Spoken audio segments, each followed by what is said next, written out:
Gracias por la oportunidad de nuevo de llegarle a a los amplios usuarios y usuarias de Aporreal.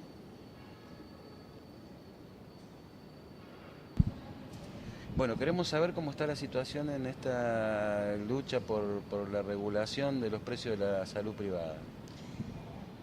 Bueno, es muy importante señalarte que en estos momentos estamos en una etapa que pudiéramos llamar de avance.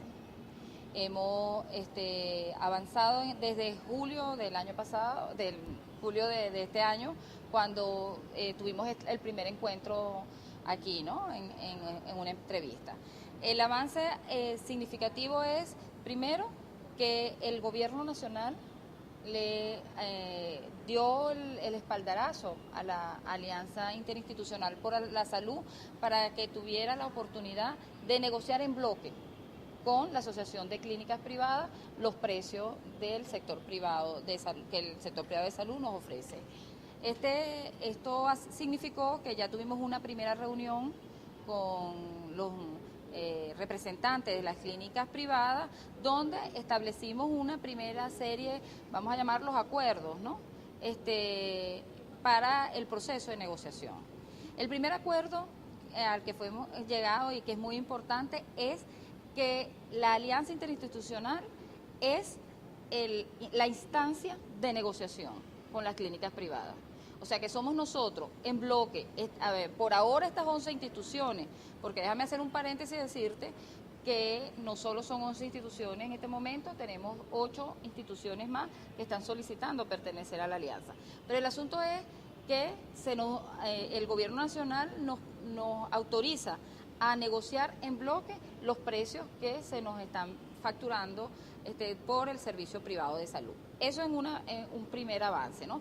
El otro acuerdo que llegamos para la negociación es que la negociación va a ser en base de una propuesta, que es nuestra propuesta. O sea, nosotros tenemos una propuesta que construimos, como lo dije la vez anterior, después de un estudio con una cantidad de un equipo multidisciplinario de personas que tienen los conocimientos necesarios para haber hecho esta propuesta. Esta propuesta es un baremo de precios que además está acompañado de una serie de normas que regulan, porque es muy importante decir que el tema no solo son los precios, sino el tema es la atención, la calidad de la atención, cómo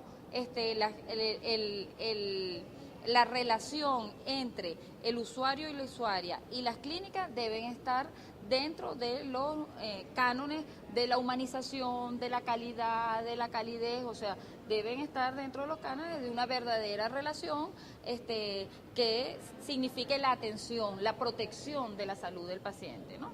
Eso, entonces, el proceso de negociación se va a llevar a cabo de acuerdo con una propuesta que está puesta sobre la mesa, que es la propuesta que la Alianza Interinstitucional construyó durante todo un año de trabajo.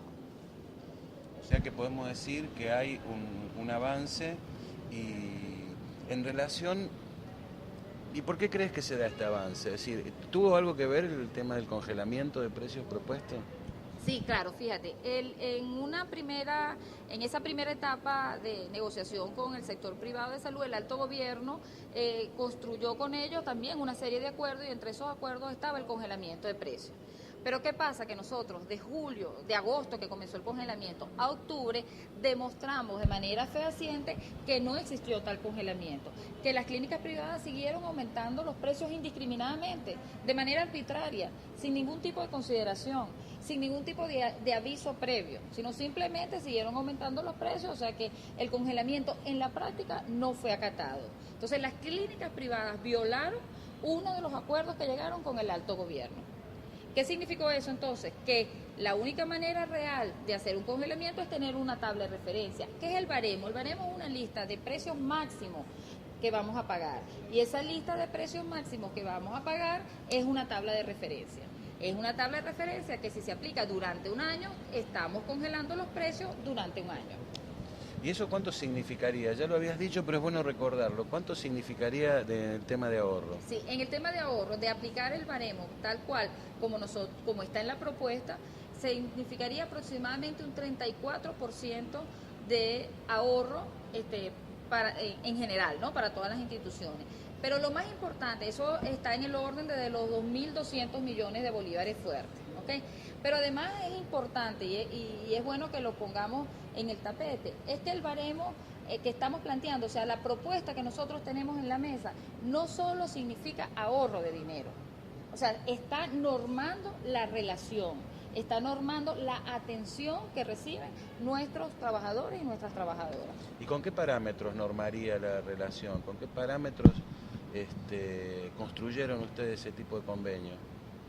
Nosotros primero en el parámetro de lo que significa la experiencia y la cantidad de denuncias, ¿no?, que nos venían haciendo nuestros trabajadores y trabajadoras. Acuérdate que esta alianza tiene un elemento importantísimo que quizás sea lo más rico de la alianza, es que en esta alianza estamos sentados los trabajadores y trabajadoras de la burocracia con los trabajadores y trabajadoras organizados de nuestras instituciones. ¿Qué pasa allí? Que los trabajadores y trabajadoras organizados venían haciendo una serie de denuncias de cómo eran tratados en los servicios privados de salud.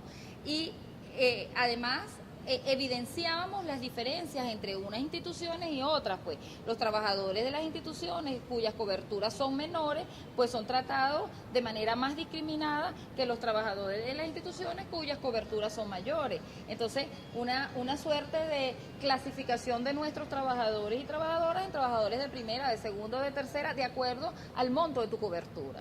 Entonces, allí nosotros pusimos especial énfasis en cómo debemos tratar, cómo debe ser la relación, que no distinga, o sea, es un paso hacia la homogenización, ¿verdad?, hacia la disminución de las brechas que existe entre nuestros trabajadores y trabajadoras de todo el sector público de salud.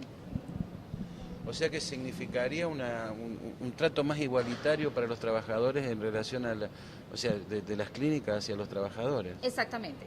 Exactamente, por eso es que te digo, el baremo está amarrado a un ¿Qué ejemplo me podrías dar? Un ejemplo, supongamos un trabajador del Ministerio de Educación, por ejemplo, cuyo monto de cobertura son de 20.000 bolívares. Ese trabajador simplemente no es aceptado en ninguna de las clínicas tipo A de esta ciudad.